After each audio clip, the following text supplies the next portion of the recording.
So good evening, Rotarians and all colleagues in peace. I'm Jim Halderman, chair of the District 54-50 Peace Committee, which is the sponsor of our forum for discussion. I'm excited about tonight's program, and yes, I say that about every program, but it's true, but this one tonight especially, because when I first heard that David Gershon had a system to bring peace on earth by 2030, I, as many, were certainly skeptical. After learning of his past phenomenal successes, however, reading one of his many books and speaking with him personally, I'm beginning to accept that, just maybe we have a possibility here. So let's all take a listen and decide for ourselves if we believe, with our effort, if peace on earth is possible by 2030. David Gershon, the screen is yours. Thank you, my friend, and welcome everybody. Thank you for coming tonight and taking some time to explore this big idea.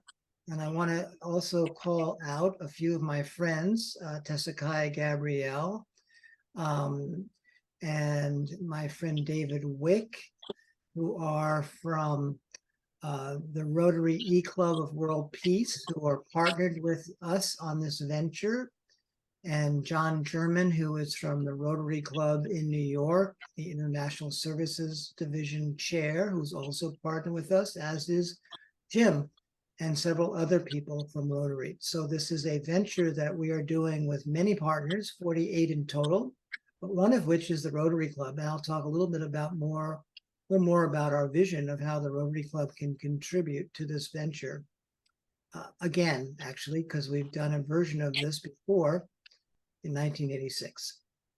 So let me offer some thinking, and then I'll share a video, and then we can have some conversation. I'll also invite everyone who has been part of our journey, Tessica and Jim and John in particular, if they want to offer any other thoughts.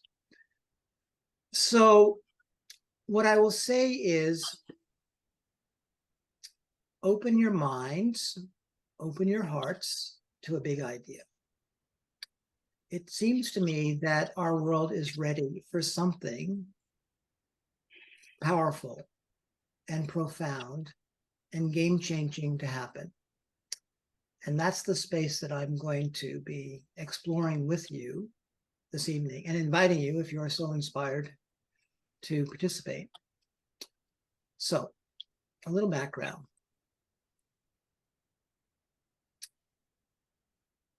In 1986 was the heart of the Cold War between Russia and America. And we had a crazy idea of passing a torch of peace around the world to see if we could create a sort of an interrupt in this sort of mutually assured destruction moment on the planet. And we partnered with the United Nations Children's Fund, UNICEF, and we engaged 1 billion people through the media, 25 million people on the ground, and 45 heads of state in 62 countries. Something that seemed impossible happened. For 86 days, wherever the torch of peace went, all war stopped and the world was united as one. Something also was kind of profound that happened during this.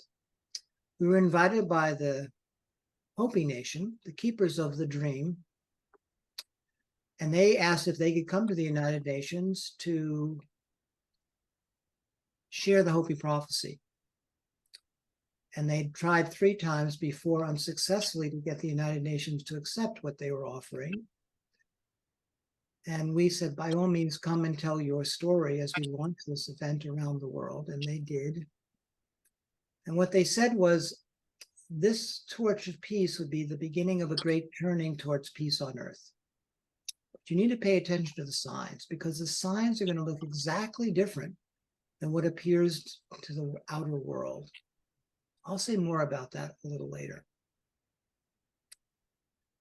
Thousands of groups cooperated to achieve this audacious goal at a time when there was very limited communication, connectivity, and very few social networks. Everything had to be scraped together piecemeal, but the world was ready for something like this, partly because there was so much contraction that it was a forcing function for expansion, something I've learned about the physics of change.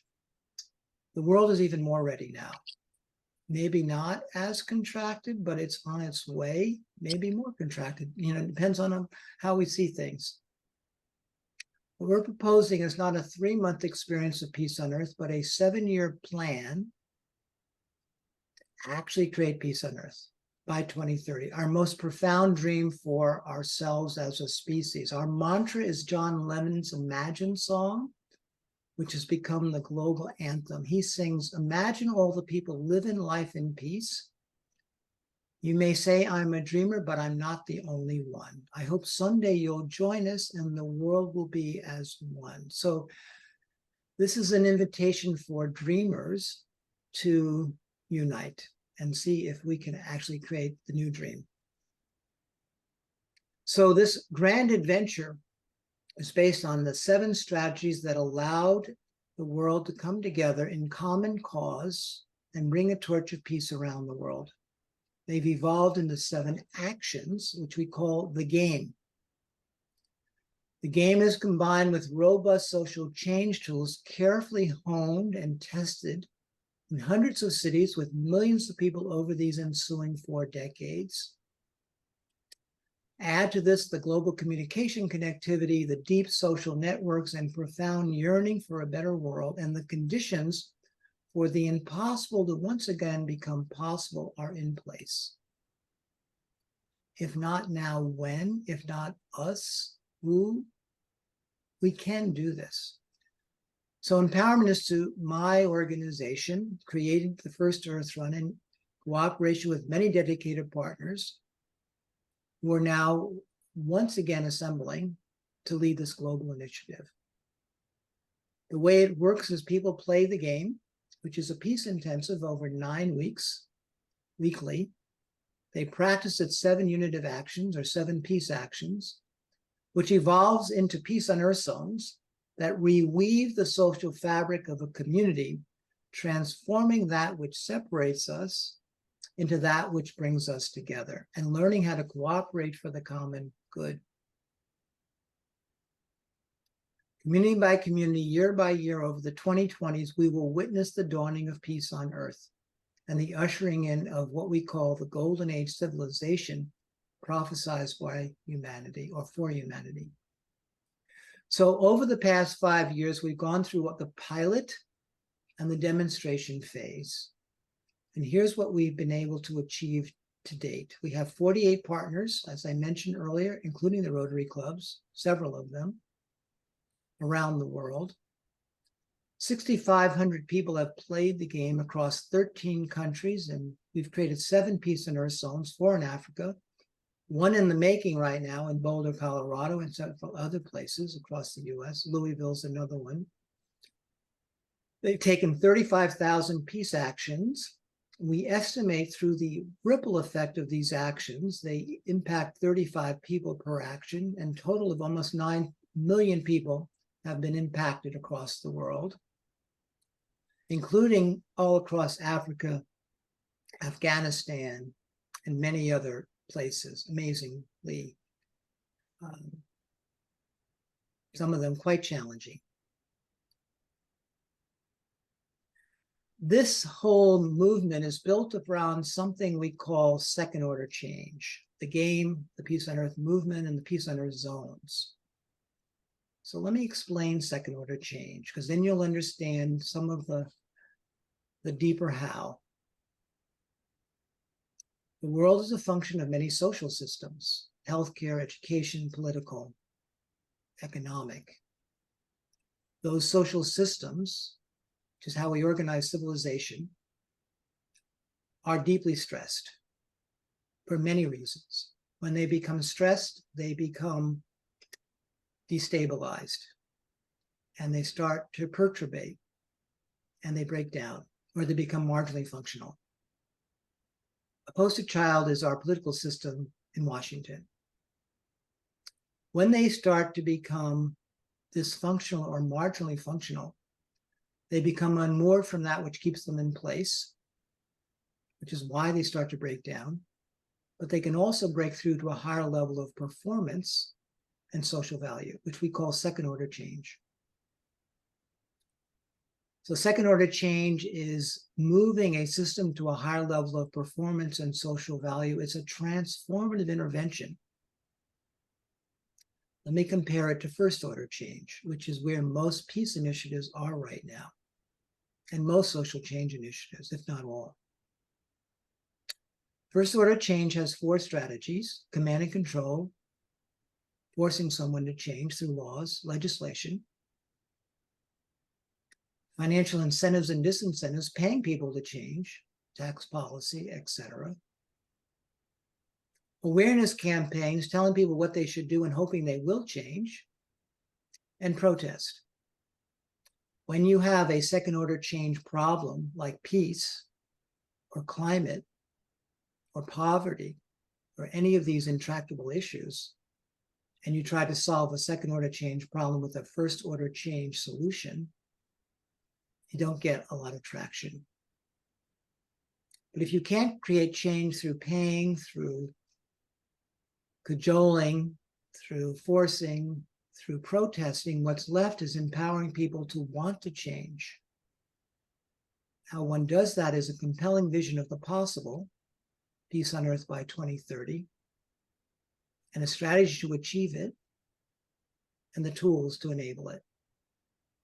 And that moves people forward because they want to voluntarily go towards the possibility. They're pulled forward. They're not just trying to be pushed by someone behind them. The Peace on Earth movement is based on 7 principles. The first is that peace on earth requires the transformation of people's hearts and minds. We can do that. We have the ability to transform hearts and minds. Secondly, peace on earth emerges from people and communities, and then political leaders follow, not the other way around. That is to say, when civil society, as to say the Rotary community, steps up and provides the necessary agency, things can happen. Our future well-being is not something that we have lost control over and said somehow the world leaders will make it all work for us. We have total control. Peace on earth is, thirdly, is a learned competency of 7 peace practices that can be cultivated by individuals, which puts the locus of power within the individual. 4, Peace on Earth game, which we call the game, teaches these 7 peace practices in a playful way and in a community setting to establish them as new social norms. What we learn from our pilot is people are eager to learn these practices and apply them in their lives and communities because it makes their lives better and their communities better, and it's fun. And we change by watching others. That is to say, we are social creatures. So doing in the context of a community is quite powerful as a way of motivating people to act. The 5th principle, peace on earth starts with the individual, but comes to fruition when people in a community practice these enlightened ways of relating to one another. At this point, the community becomes what we call a peace on earth zone. And what we found is that people are attracted to and proud to live in these communities. Everyone wants this experience. We've given people an experience that they want. We've not asked them to do something they don't want. They just haven't known how to do it or that it was possible. Truth is, it's not complicated to do, and it's based on our core model of empowerment, which is the shift from pathology or what's not working, or anti-war, or stopping something we don't want, to vision, which is what do we want? How do we move towards it? What does it look like? Which again focuses on what people want and not what they don't want, and therefore people are motivated to go towards it. Number 6, as each community experiences the well-being of its residents and the community at large from a peace on earth zone, other communities are naturally attracted to these benefits. So the diffusion of peace on earth zones occurs organically and effortlessly. Again, it's about moving people into a possibility that they haven't known existed. But when they experience it, they want more of it. And our last principle is that peace on earth is inevitable when enough people and communities experience the individual and community well-being offered by the game and peace on earth zones. We do have the power to create peace on earth by 2030. When your core value proposition is improving the quality of people's lives and their communities, then people are attracted. And that's what the game does. And that's what peace on earth zones do. So that's the framework, a little bit of the story. What I'd like to do now is to share a video with you to give you a deeper dive, a more emotional engagement. Then I'd like to invite two players of the game, David and Tessakaya, to share their experience of playing the game. And then we'll have time for questions, answers. Oh, and John German, who's here, 3 players of the game. And then we'll have time for some questions and discussion about our Rotary strategy and how you might participate if you are so inspired. So with that said, let me share screen and give you a little taste of what this is about.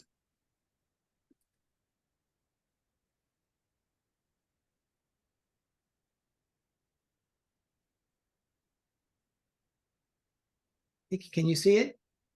Yes. Okay, so let me put it on.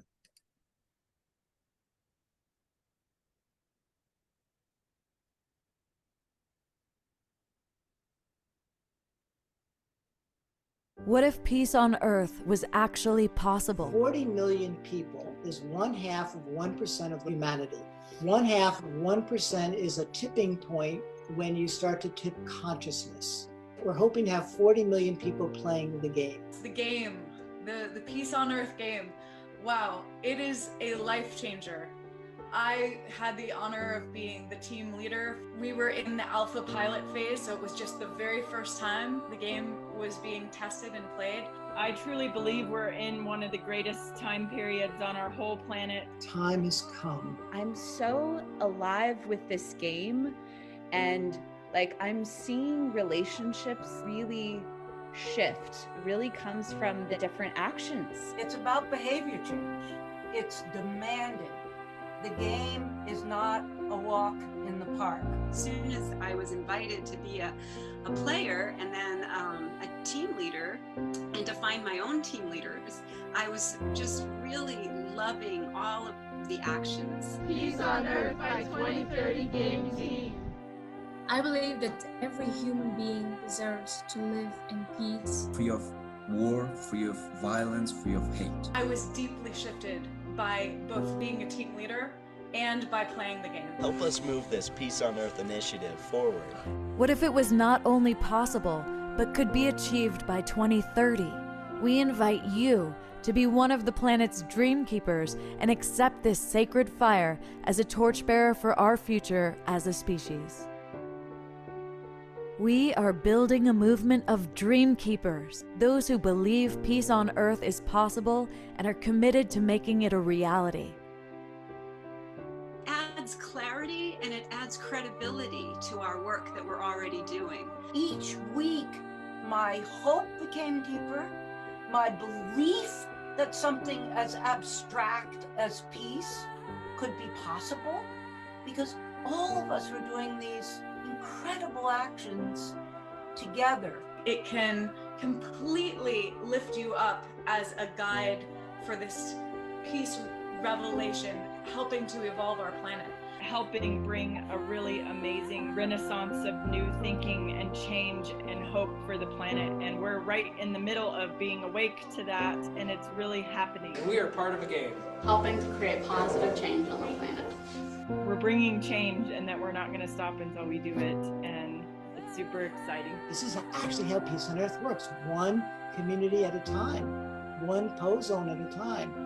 And the eternal flame idea, which came out of the experience of the Earth and when we were passing the fire around the world, there were these eternal flames created, lots of them. And during the first Earth run, they carried the torch of peace around the planet. And there's so many stories and testimonials of how when people saw the flame, they were just in awe or brought into this mythical space of imagining peace on the planet already. And there's still a flame going at the site of Buddha's birthplace and multiple other eternal flames going around the planet from when the Earth run happened. Everywhere that there's a Peace on Earth zone that happens, we're encouraging every zone to light an eternal flame somewhere in their region, their city, their town, or wherever they're claiming as their Peace on Earth zone. But what we want to do is start to create eternal flames in all these communities, as peace sanctuaries and pilgrimage sites. Most of us in Afghanistan, we have lost our childhood, with shootings, with explosions. We are working to build peace. I'm thinking of a world, I'm closing my eyes, imagining and visualizing a world which everyone is happy, no more killings, where peace is everywhere. I believe that every human being, we are all equal, and I believe that every human being deserves a better life than this. The peace game is getting done through the racial justice training, making it multiracial, and it goes across the country, goes across the world. Then there would be deep friendships developing. But now is the time.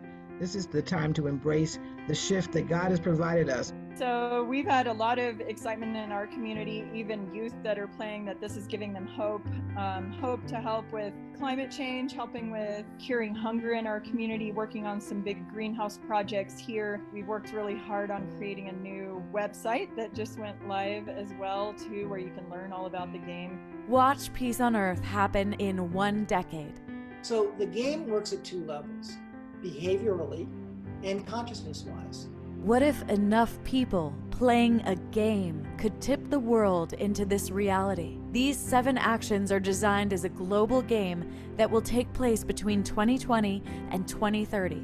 Each player within each action participates on their growing edge, no further than they can go. However, they have to stretch. They have to get out of their comfort zone. Everyone on our team had these beautiful miracles happening every day. The personal experience of playing the game is deeply moving, but then there's this collective experience within your 5 to 8 people that you're playing with, where you can come back and just see, oh my goodness, 5 to 8 people can truly start to shift a huge area around us. I think just the 8 people on our team made a huge wave of peace. The game is about collaboration on the most beautiful levels. Love is at the core of this game. I feel such a higher frequency. At this critical time, when we are becoming more and more divided, this game serves as deep medicine to heal that which separates us. Of course I want to play the game. Of course I want to be a part of that. Of course I want to. The end game is that you get initiated as a Dreamkeeper when you've done all 7 actions. Our team is all over the world. The game offers an opportunity for every single human to awaken to the understanding that we are all prophets. That is so beautiful. The kids get it. I really believe that our little town here is a prototype of what's possible for our world. I'm really glad that I played the game. The frequency was raised again. This is peace on earth. This is what we're here for. This is what we came here to experience. If you feel the call to be a team leader, know that you can handle it and you will have the support of your team. Your life is the game. You just show up in your life in this other way. You're befriending the people that you might have just passed by on the street. What if it was actually possible? Peace on earth is possible by 2030, if you're willing to believe it. I hope you'll join. I'll carry the torch. Will you?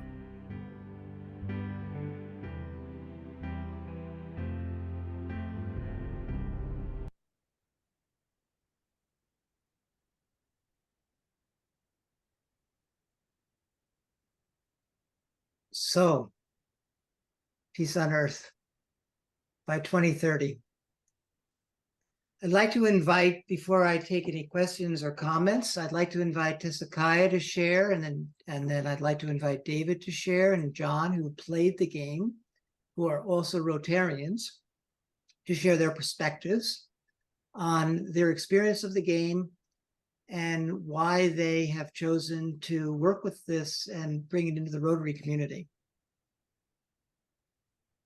So thank you. Thank you, David. We didn't script this, but I am so honored and delighted to be here with all of you Rotarian peace leaders. So I'm Tisakaya Gabriel, and I am the Executive Director of Pathways to Peace and a proud and active Rotarian for the E-Club of World Peace. And goodness, I'm going to try to keep this brief because I'm very excited about hearing from all of you. So I came to know about Peace on Earth by 2030 at a conference that David Gershon was at, and I was there as well. And I heard it through the group, the excitement of this group of high-level peace leaders that David was doing this. And so I actually tracked David down and said, we have to be a part of this. I think all of you at times have felt that inner calling. And that was my initial response, was I knew very little about it, but I knew it was something as peace builders that we needed to be a part of. And David was so kind. He said, well, of course, we wouldn't move forward without Pathways to Peace, because Avon Madison, our founder, just like the Rotary, was a part of the first Earth Run. And so I was thrilled by that.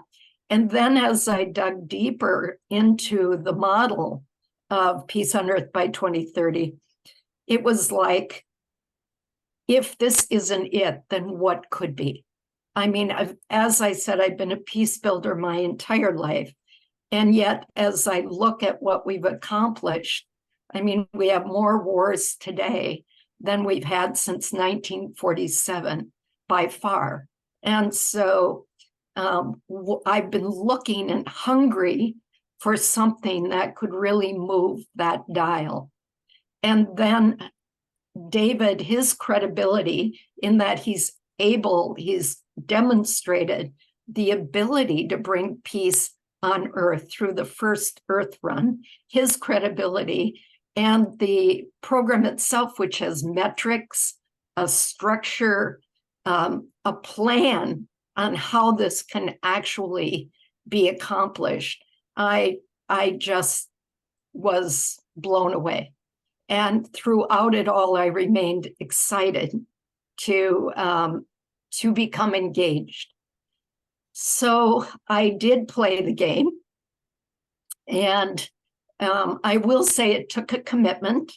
In addition to running Pathways to Peace, I own a consulting firm, and we work with nonprofits that wish to make a difference in the world. So as I looked at the commitment in what we're calling this peace intensive, I had to recognize that I needed to do this for myself as well as for my work for peace. And it did not disappoint. I am so grateful for the opportunity to have played the game. I think everyone here knows that Peace on Earth begins with peace within. And so increasing my own ability to experience peace within while I demonstrated actions in my community, it was a phenomenal experience. It was intense. It took a commitment, and I'm forever grateful. So when we began talking about Peace on Earth by 2030, joining Rotary, it was just incredible. Just imagine how we can activate the Rotary commitment to peace around our world.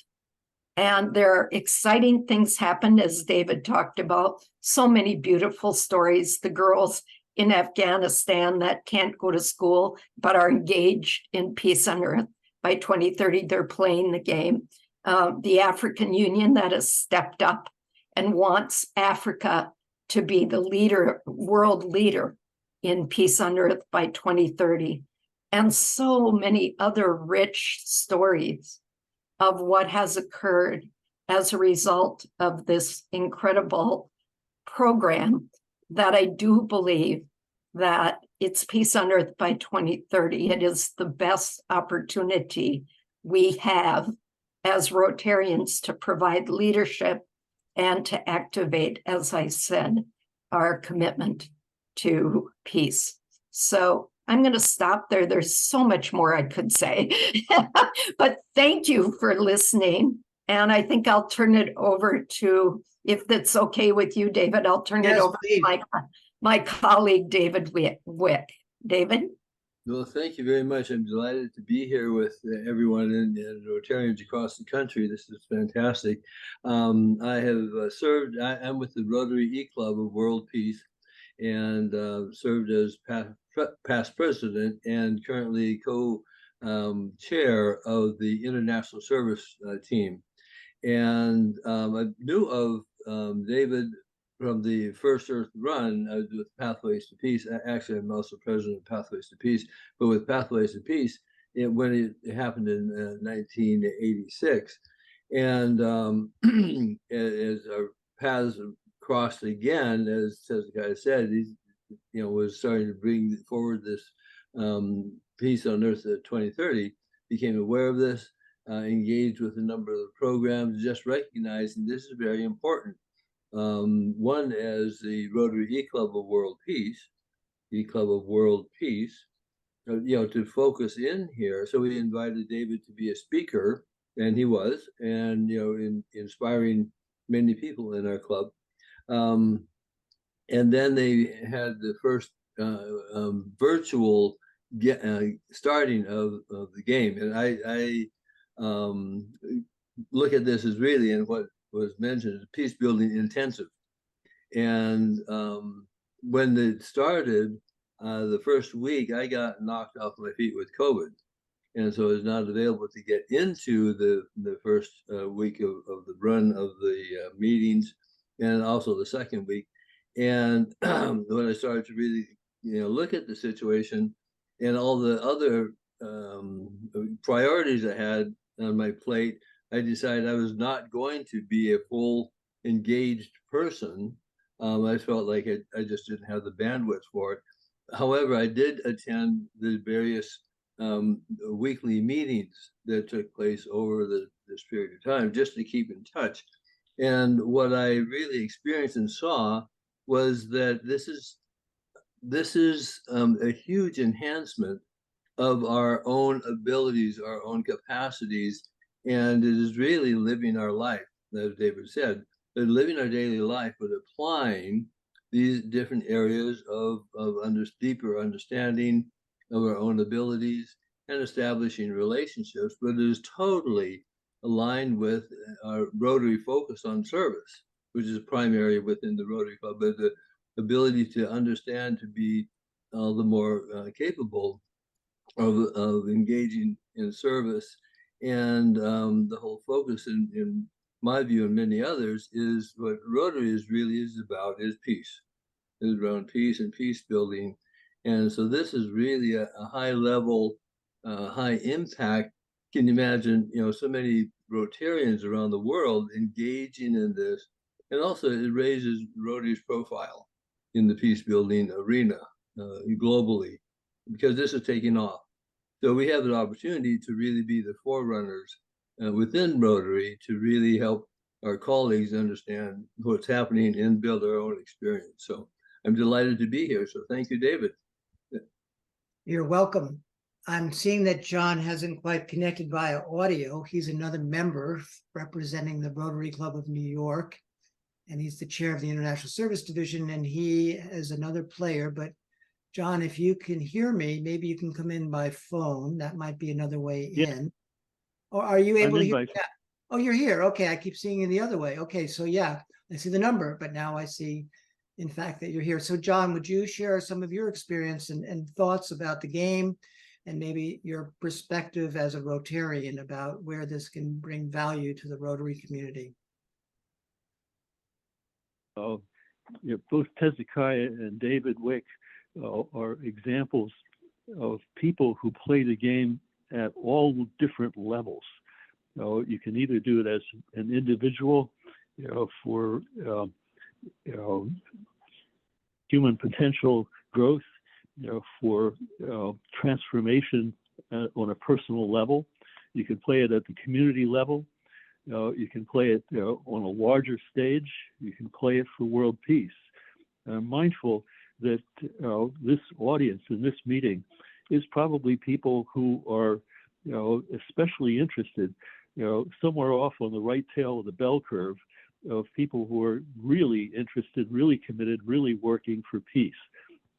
That's not the profile of all Rotarians. There's a bell curve there. And I think the great thing, in addition to everything that Hezekiah and David Wick have already said so eloquently, is that you play this game in your life. My thought when I got into this was, and I heard about it, in the Rotarians for a World Free of Nuclear Weapons, which I'm a participant in. Past District Governor Richard Denton, in a blizzard of email messages back and forth in that group, way down in a message at the end of a paragraph said, well, there are two things that might help. One of them is, World Without War 101, Ending War 101, that course. And the other one is there's this game. And as soon as I saw that word, this game, I was riveted, because I've been working on serious games, social impact games, games for change, ever since that organization was founded, probably 15, 20 years ago, and have been promoting the idea of games as something that we should bring to everything we work on. So I searched immediately on the web, and found, it's this Peace on Earth by 2030 game.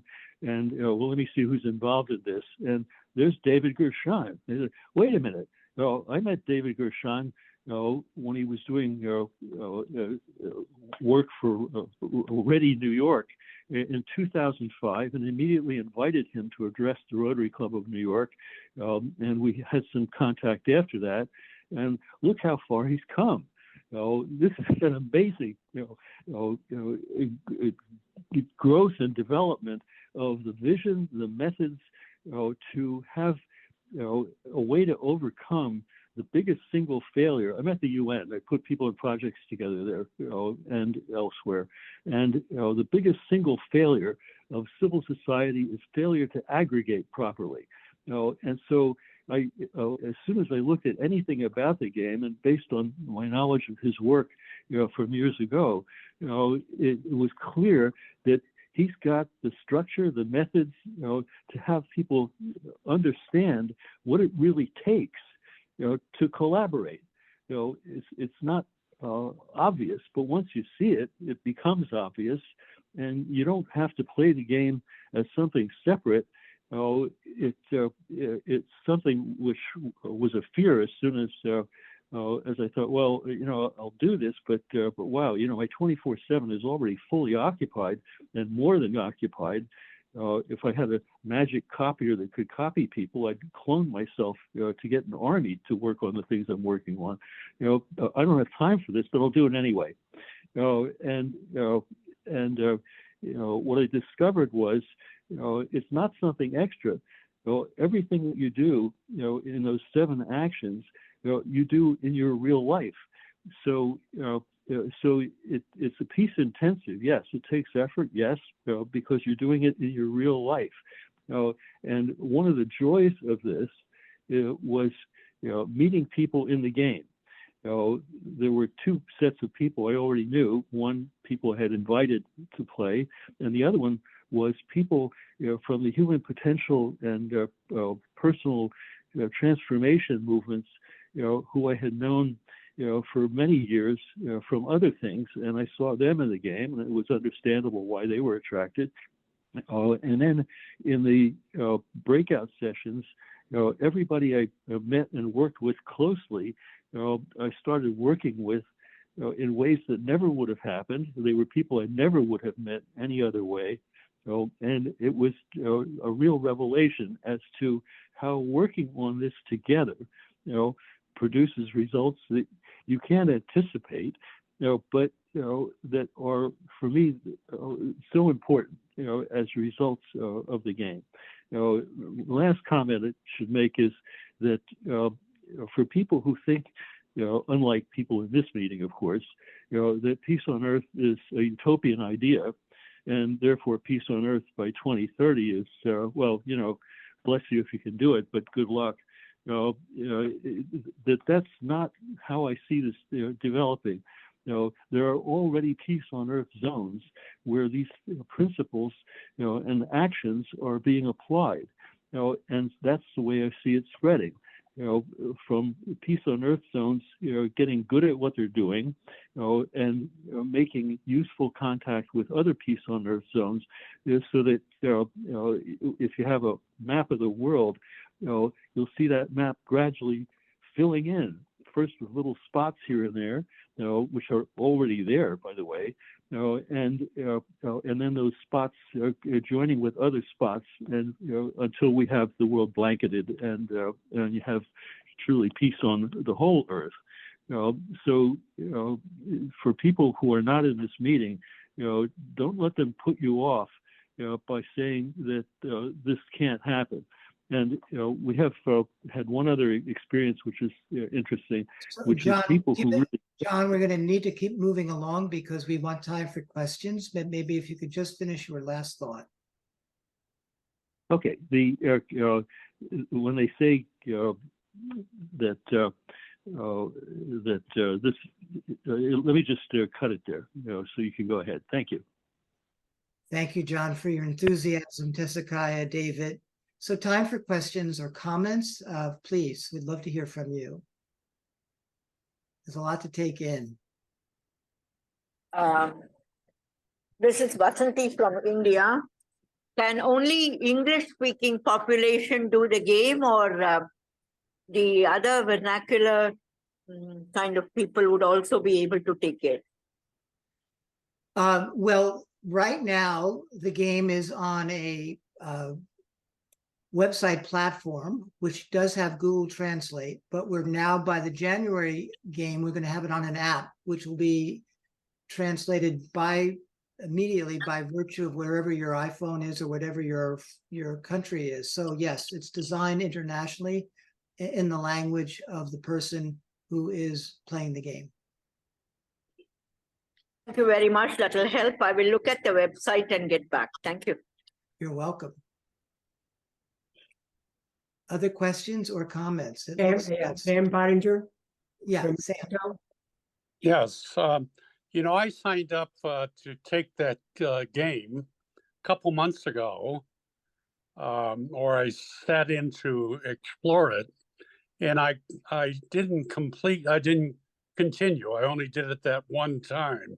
It seemed to go on and on and on. And I guess after this presentation, I'm willing to take another look at it. But I got the feeling that it was sort of airy-fairy, if you know what I mean.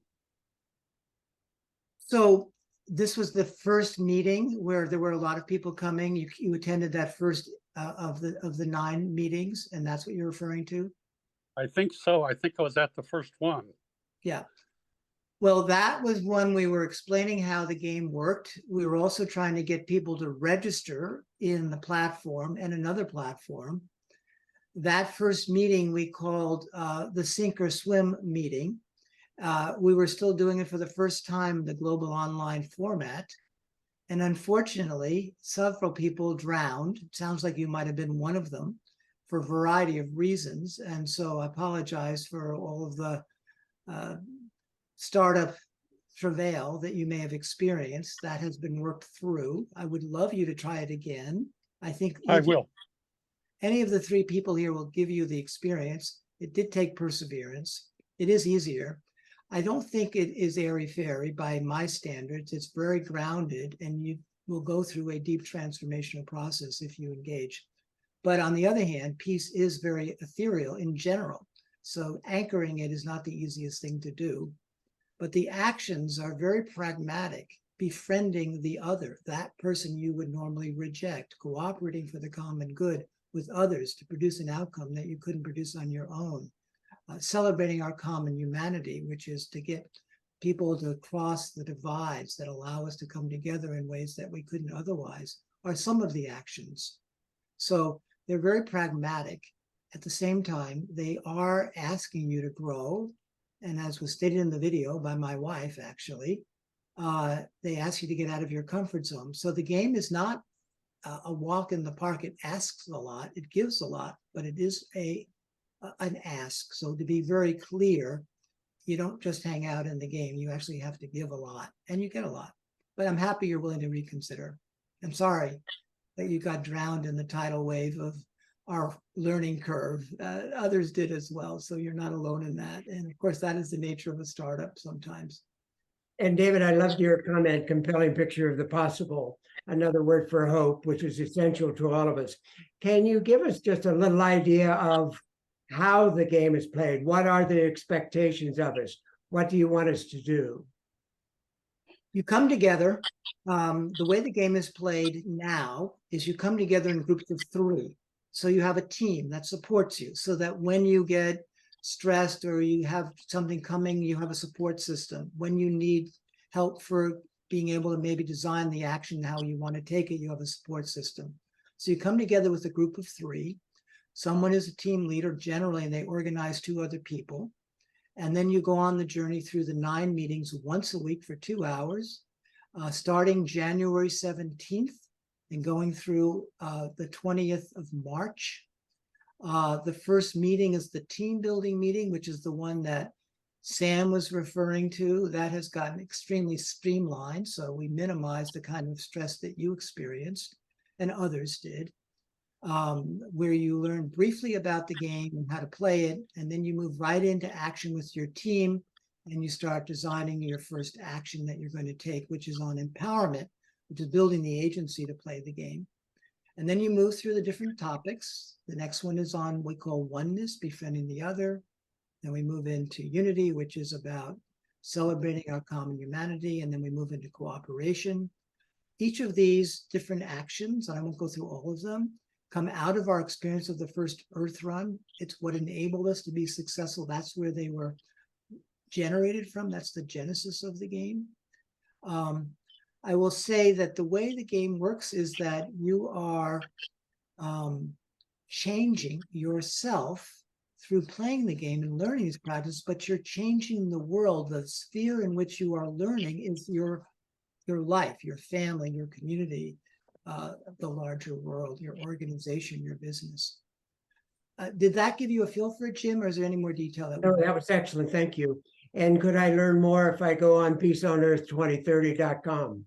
Yes, you can learn more if you go on Peace 20. It's called peace2030.earth. So peace2030.earth will get you what you need to know. You'd have to explore the website. Also, if you go to the About section, and then you go to Actions in the About section, you'll see a video that sort of takes you much deeper into the 7 actions. You'll see Tessakaya once again describing one of the actions on abundance, which is helping to support groups that are moving peace forward in the world and trying to give them financial resources and time. So that's one of the actions, action 6. Very exciting. Susanti, you have a question. Yes, I have a question. I'm Rotary Peace Activator Asia cohort.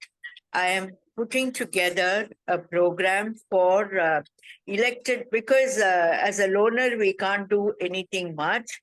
So 2 districts are involved, and getting a few clubs to identify elected political leaders, lawyers, counselors, teachers, people who work with divorce, sibling rivalry, property rights, and all that for a 3-day program. So I was interested in seeing whether some of them could play these games together or do some validated things so that they learn some aspect of responding rather than reacting. They could learn some trauma counseling if they have lost a parent or somebody due to conflicts, and not go for revenge, but be at peace with themselves.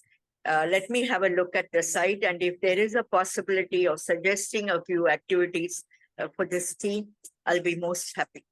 Thank you.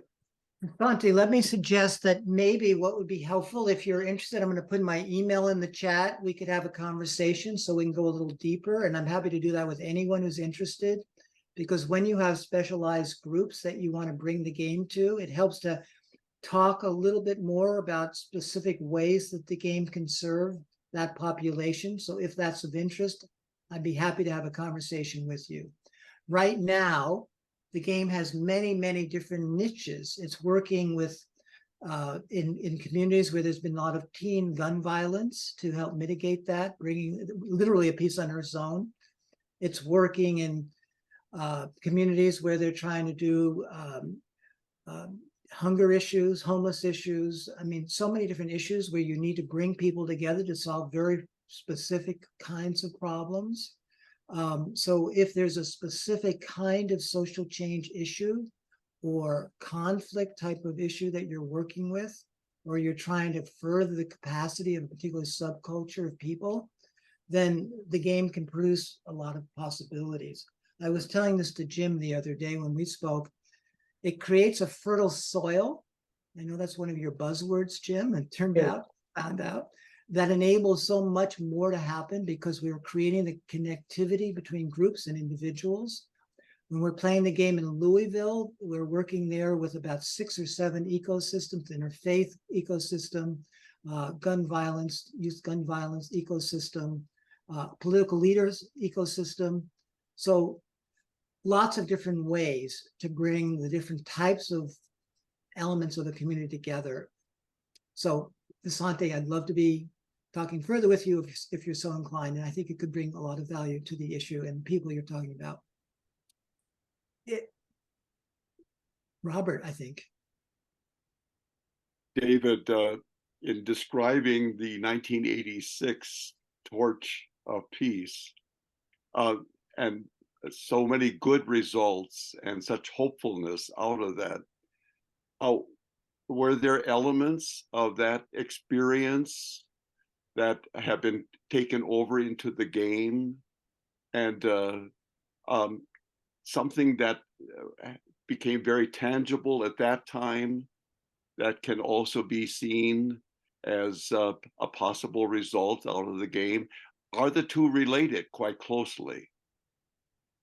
They are. I will say, I'll answer that question at 2 levels.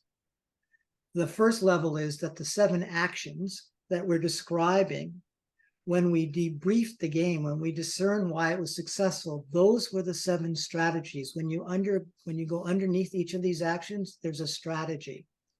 For example, when we passed the torch around the world, we honored the most successful self-help projects in communities that were cooperating for the common good and became a repository for all those best practices, and discovered how critical cooperation for the common good was to peace. So we built an action around that. And it goes on. Each of the 7 actions comes out of that. And as you play the game, there is also the origin story of the action and where it came from vis-a-vis the first Earth Run. But the second thing was that the first Earth Run was a catalyst of hope. And what we learned was the power of something this big and so compelling and bringing the world together to inspire possibilities where no one thought they existed. I mean, when we would go into a war zone and we would say, you have to stop fighting when we're there. And we are now in Nicaragua, and the Ortega and the head of the Contras are fighting, and they declare a ceasefire for the game to arrive. How did that happen? We changed the whole way that people were holding and relating to one another, and they gave something an opportunity to be born that didn't exist before. So part of it is shifting the mindset of people and giving them a sense of the possible. Yes. More to be said on that, but that's also deeply embedded in the DNA of the game. Thank you. Thank you. This is certainly something that I can get very excited about because it's a way of approaching our society who still will say peace is woke, so how do you break that crust? And in these techniques of dealing with the individual, it just, to me, I find very, very powerful.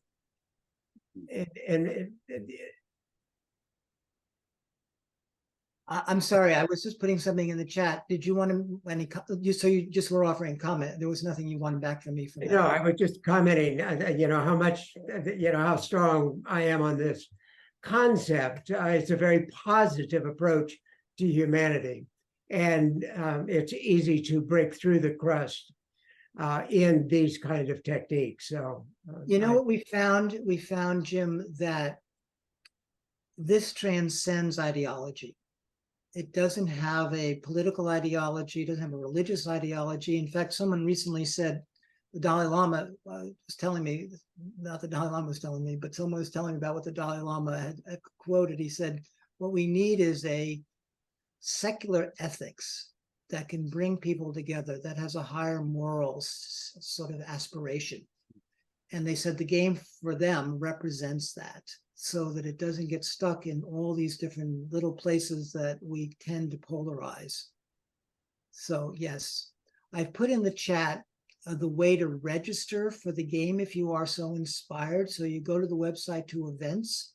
So peace2030.earth. I realized I didn't put it in properly. So it's .earth events. And that's where you can register for the game. I'm also going to put my email in. So if any of you want to do a follow-up conversation about anything that you might see in terms of bringing it to your community, then we can also have that conversation. And maybe Robert, you and I'm going to put, if we could talk some more, I'd love to tell you what's going on in Boulder, because there's a lot of energy getting built right now to have Boulder be a model Peace on Earth zone. Oh. The game manager literally is living in Boulder, and so she's very, very excited to turn Boulder into a Peace on Earth zone. Well, and there are 4 of us in the gallery who are part of the Boulder Rotary Club. And I have some contact information for her. Yes, and so I'm going to put my email there. I think I got it spelled right. Do we have a hard stop on the half hour, or can we stay if there's interest? If there's more questions, we're real close. Okay. Any last questions or comments? Anybody? Dennis, Dennis Wong. You should be good for several questions. Not really. I think no, I just tonight I'm listening.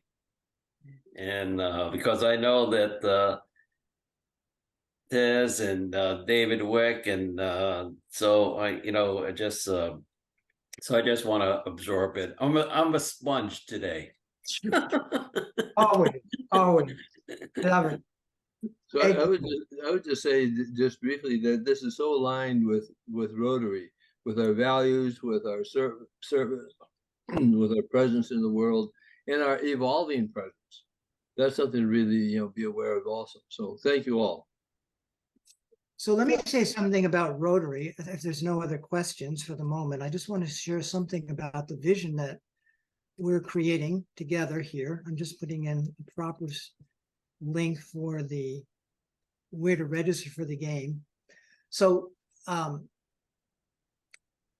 something quite remarkable is brewing, I think, in the Rotary community. So we have 4 different groups that have come together to further this. We're having a big meeting next Wednesday, and maybe to Sakai, you can put in the chat a flyer about that meeting so you can share that with others who might be interested in attending.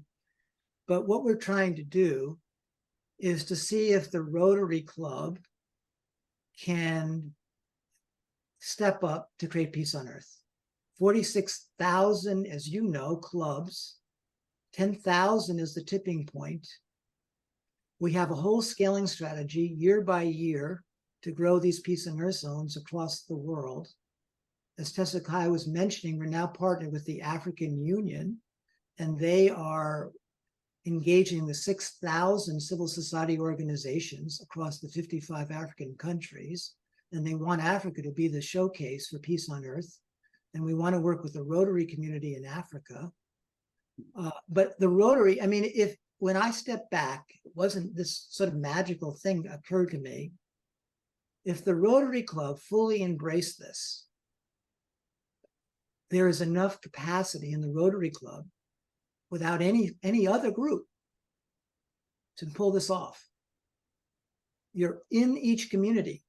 You are the movers and shakers. You have credibility. You have a vision called peace. It's one of your core pillars. You have a tremendous brand and track record.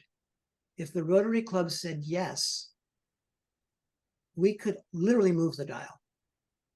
So this is a big shout out and call out to the Rotary community. This isn't just one more presentation I'm giving, and we have 48 partners, so I do many of these. This is the Rotary Club and what it can bring to do something extraordinary. I mean, who better than the Rotary Club? I mean, that's my point of view. I do like to honor our time. Helen, if you could be quick.